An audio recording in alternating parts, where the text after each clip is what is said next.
In this episode, we talk about how do you increase your sales quickly. So not in the short term or the medium term, in the immediate term, how do you increase sales now? And secondly, we take a second question today. We take a question around how do you onboard your first few staff members while ensuring the quality that hopefully you care about so much stays in play.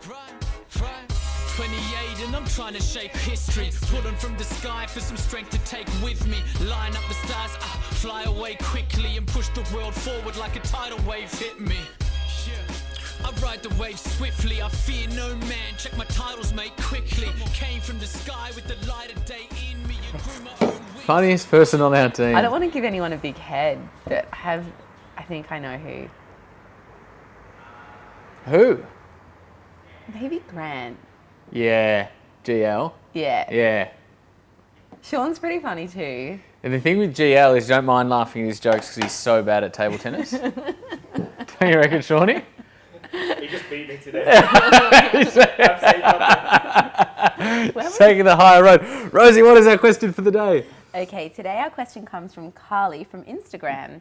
She says, Jack, if your business was struggling to keep sales numbers high, what would be some immediate things you would do to make large amounts of very quick sales?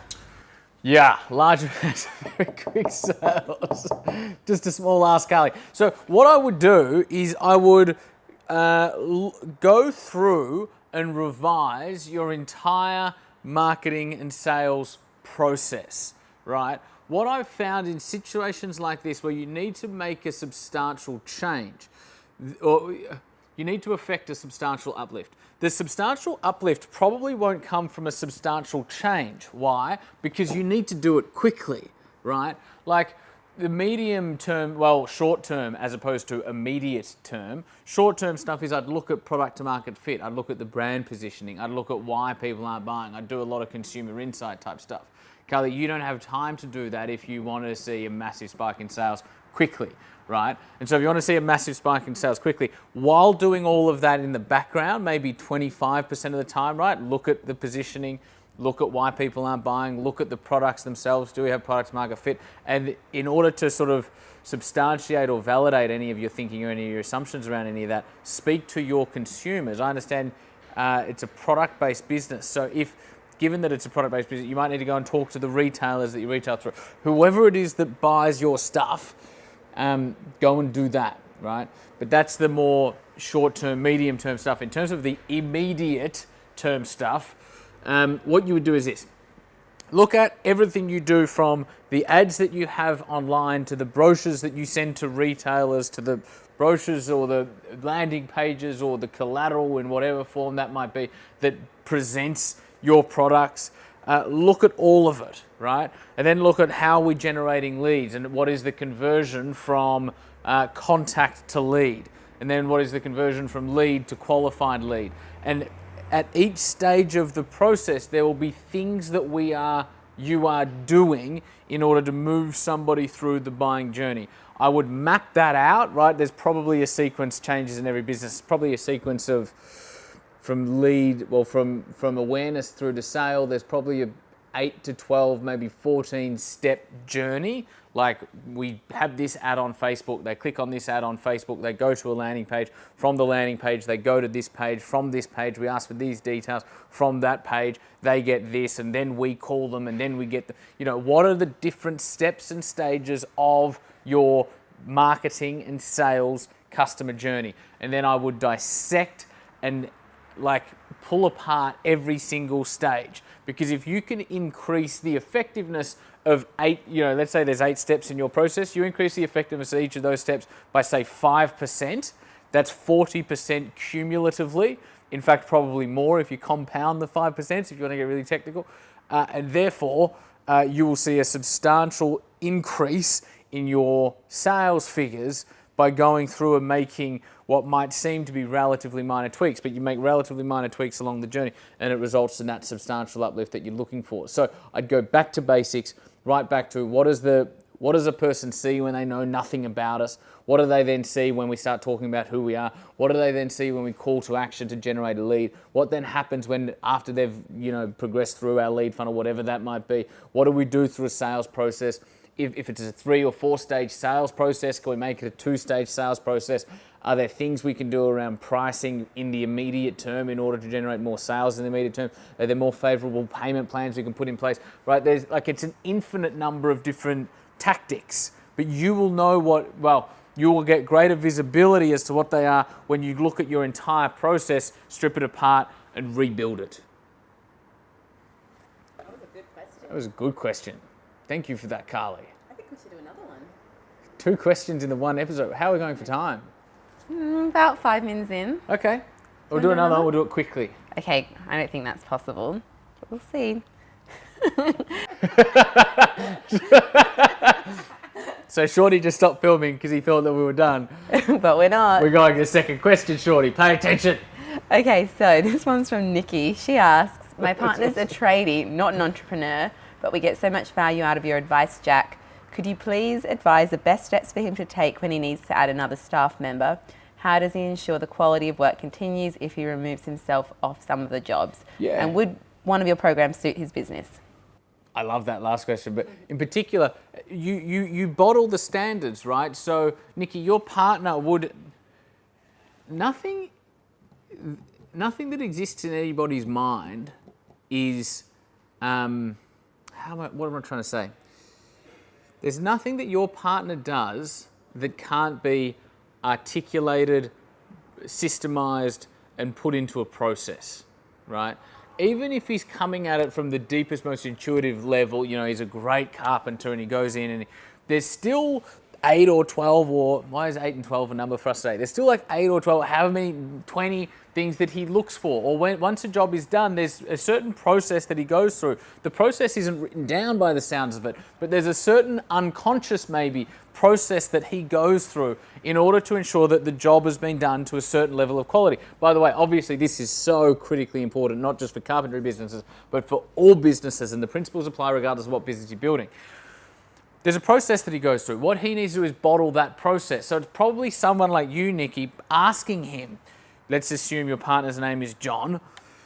John, when you come to a job, what are the quality indicators you are looking at initially to scope out what kind of job you're going to do? And then when you're doing that particular job, what is the process that you're going through? And you ask him questions and you literally sit there and you write out a 1 through 20 stage process in terms of what he does. And then, so John, once that job is done, what are the key things, what are all of the things you then look for to ensure that that job has been done satisfactorily and to the expectations of both you and that particular client? And all we need to do really in this instance for one staff member, all you really need to do is start just creating checklists. And then when John, assuming his name is John, onboards this staff member, firstly, in the kind of recruit that you're looking for, if quality is a large part of the expectation of this person, that needs to be expressly stated and tested throughout the recruitment process. Is this somebody that shares John's standards? Is it somebody that shares John's demand for high quality and demand to meet expectations? That's the first thing. They need to be the right person. Provided they're the right person, when they come on board, that person follows John for a week to every single job and holds the checklists that you guys have nutted out before this new person has come on board. And John says, now, this is what we're looking for. We're looking at that, we're looking at that, we're looking at that. And they go through the checklist of scoping works, delivering works, assessing the quality of works after the job. So really that might be 3 checklists, maybe 4 or 5 if there's more to it. And the person and is getting a feel for how these checklists comes to life on the job. So in summary, Nikki, it's about defining the expectations. It's about developing a written process that captures the expectations. So right now, John has the expectations. You just need to help him to put them into writing. And then it comes down to getting the right person on board and ultimately training in those behaviors by getting them to shadow John or follow John for a week, 2, however long it's going to take given this particular business and skill set, to a point where the person who's come on board is really, really clear. Now, that's not enough. You then need to have accountability, right?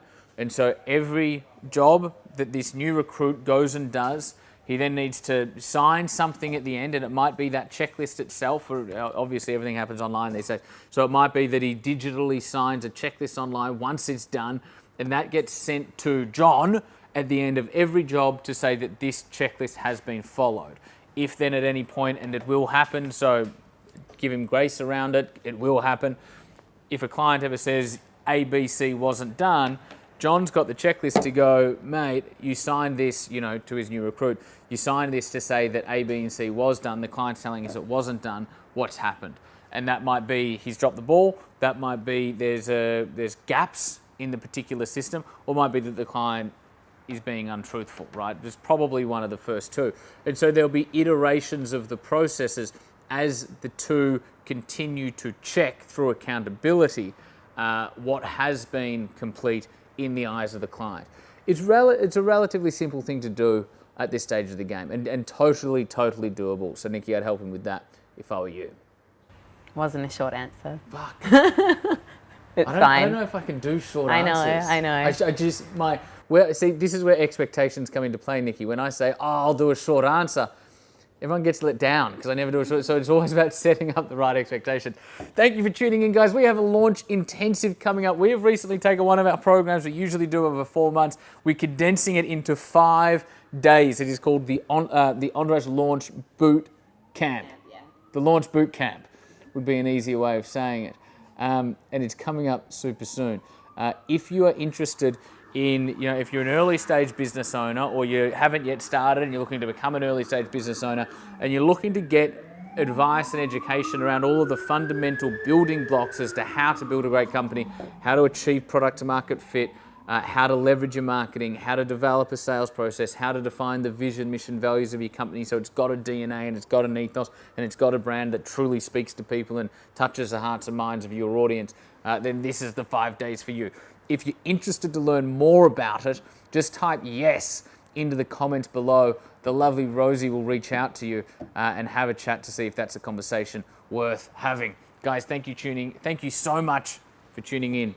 We look forward to seeing you next time. So what that means right now is my head's in the cloud with my feet tied down. Looking at the world like it's me time now. Got my A-team here, left the B-side out.